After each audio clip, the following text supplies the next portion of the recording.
Quran.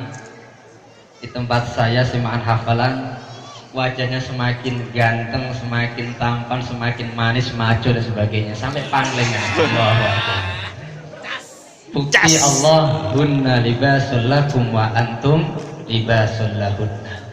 Salah satu manfaat daripada libas, ketika Mas Nur Rahman ditakdirkan Allah punya pendamping baru, baju baru, ketika sudah berdampingan dipakai, itu wah, auranya udah bukan aura yang kemarin. Subhanallah. Keindahan ini, keharmonisan ini mudah-mudahan bisa langgeng sampai meninggalnya Nur Rahman dan Mbak siapa? Maaf, Sri Astuti.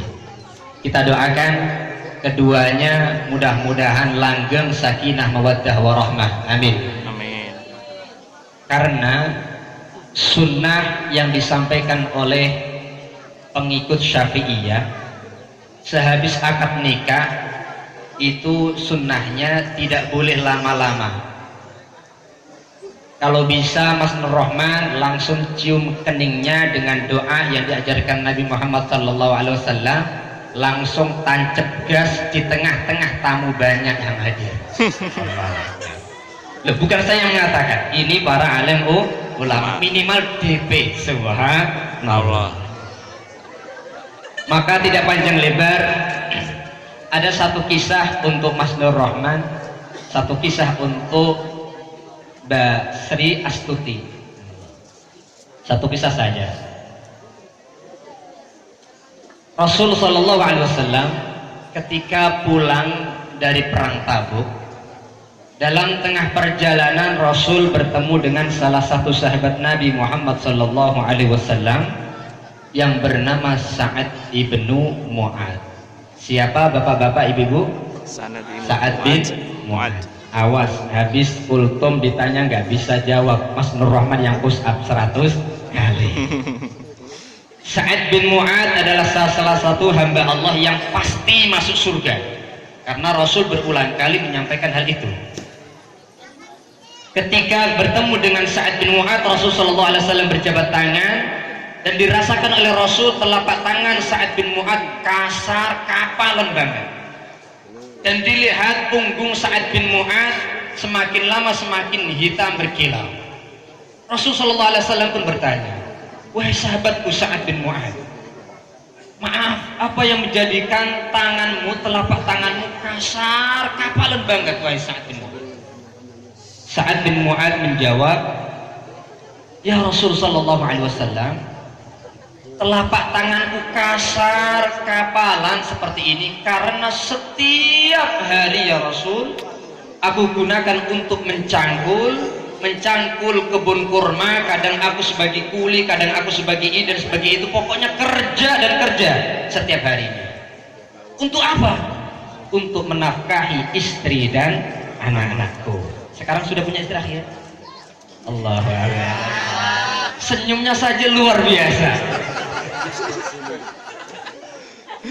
Lalu bagaimana dengan punggungmu wahai Sa'ad bin Mu'ad? Sa'ad bin Mu'ad menjawab, ya Rasul, punggungku semakin lama semakin hitam karena setiap harinya juga ya Rasul di bawah panas terik matahari. Untuk apa? Lagi-lagi untuk menafkahi istri dan anak-anakku. Coba setelah Sa'ad bin Mu'ad menjawab bahwa saya seperti ini untuk menafkahi istri anakku ya Rasul, Rasul Shallallahu Alaihi Wasallam, bayangkan Sa'ad bin Mu'ad adalah Mas Nur Rahman. Langsung tangannya Sa'ad bin Mu'ad atau tangannya Mas Nur Rahman diambil oleh Rasul Shallallahu Alaihi Wasallam, langsung dicium oleh Rasul Shallallahu Alaihi Wasallam. Bayangkan kalau Mas Nur Rahman tangannya dicium oleh baginda Rasul Shallallahu Alaihi Wasallam. Sebagai penghormatan, sosok suami yang benar-benar perhatian, ikhlas mencari nafkah sebagai kewajiban di mata Allah Subhanahu wa Ta'ala. Dicium oleh Rasul Shallallahu Alaihi Wasallam. Setelah dicium, diangkat oleh Rasul dan berkata, ya ashabi, hadhihi yadun la tamassuha narun abadan. Inilah macam tangan, macam kulit yang tidak akan pernah dijamah, disentuh oleh api neraka selama-lamanya. Allahu Akbar. Keberuntungan seseorang laki-laki yang statusnya sudah menjadi seorang suami. Kalau kemarin itu apa ya, sedikit ibadahnya. Kalau sekarang luar biasa, dikit-dikit ibadah, dikit-dikit ibadah. Mudah-mudahan kisah tentang Sa'ad bin Mu'adz bisa menginspirasi, memotivasi Mas Nur Rahman bagaimana sosok suami yang benar-benar melakukan kewajibannya, penuh perhatian dan tidak menguasai dalam rumah tangga, melakukan hak, melakukan kewajiban sesuai mestinya, ya. Kemudian satu kisah untuk Mbak Sri Astuti, satu kisah saja dah, nggak boleh panjang-panjang karena sunnahnya harus ada DP. Ukhti yang Al-Habibah, Sayyidatuna Fatimah putri Nabi Muhammad SAW pernah bertanya kepada ayahnya, wahai ayahanda ya Rasul SAW, saya penasaran. Fatimah bertanya, siapa sih sosok wanita yang pertama kali akan masuk surga? Siapa ya Rasul?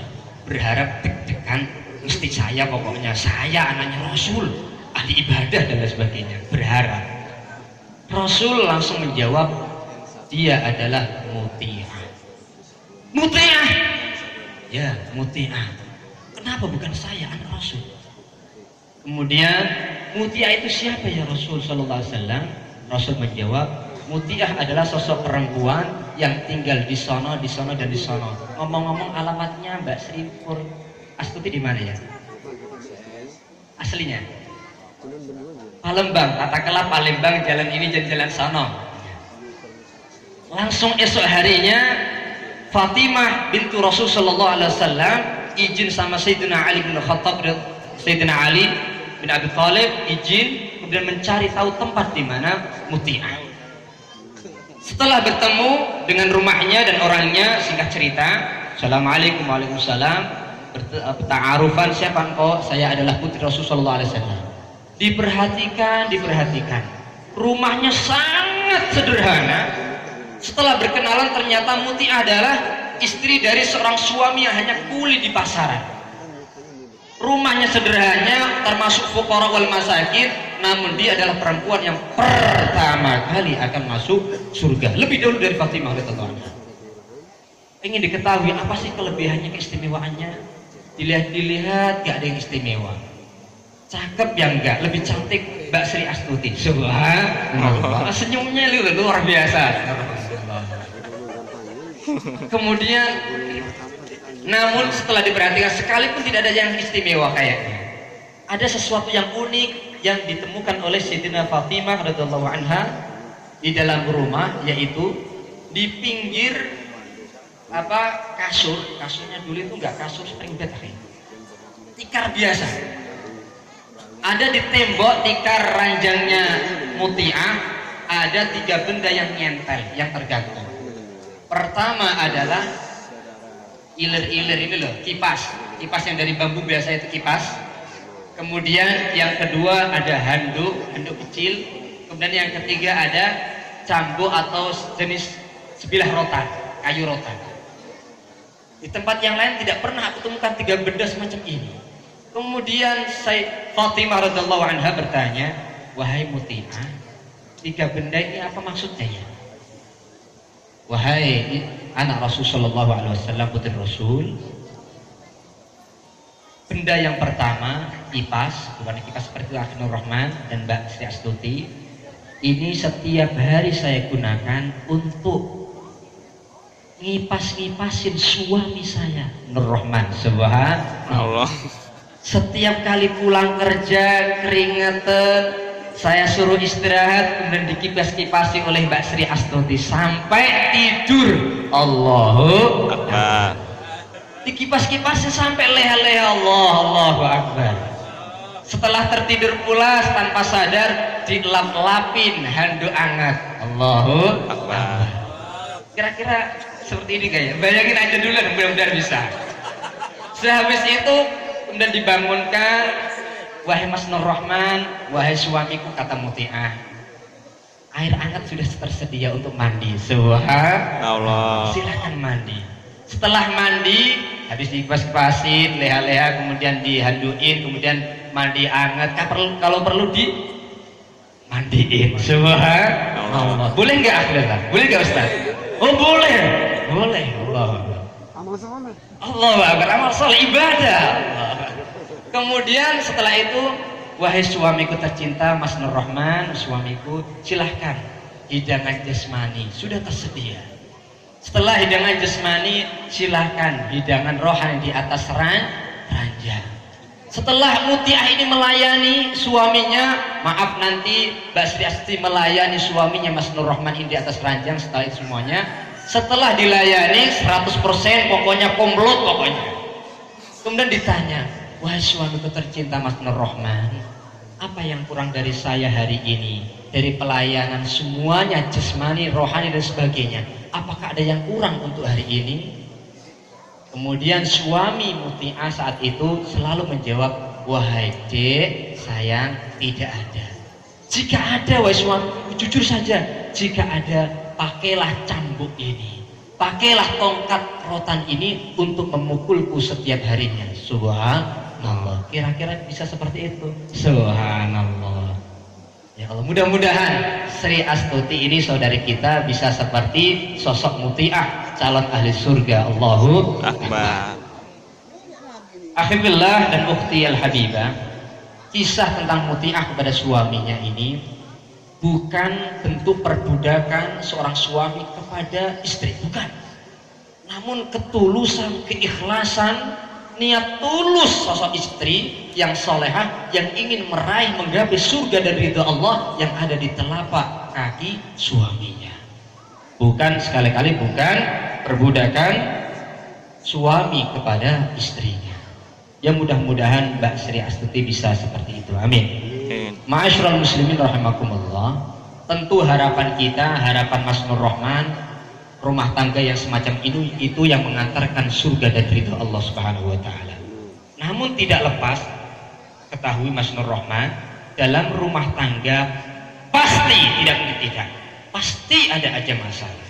Rasul sallallahu alaihi wasallam saja dalam rumah tangganya ada masalah, apalagi kita yang keroco-keroco.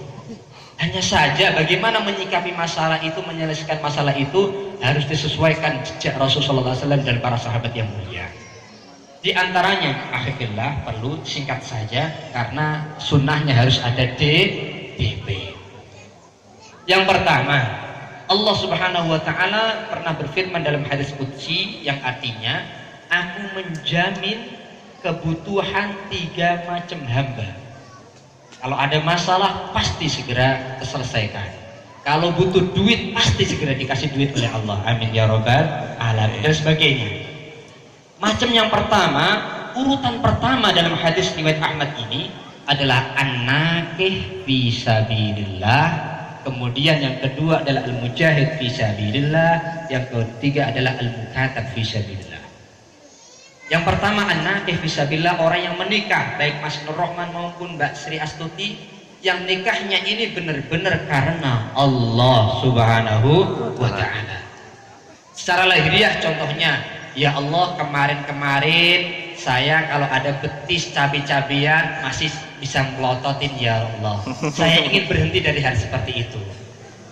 Ya Allah, kemarin saya SMS-an, mungkin itu maksiat, aku pengen berhenti dari tasbih-tasbihan dengan HP, ya Allah. Aku ingin merubah menjadi ibadah dan seterusnya. Ketika keinginan Mas Nur Rahman itu menghindari maksiat-maksiat seperti itu bentuk takwa karena Allah Subhanahu wa taala. Salah satunya juga, ya Allah, aku ingin menyempurnakan agamaku. Karena Rasul mengatakan dengan nikah saja separuh agama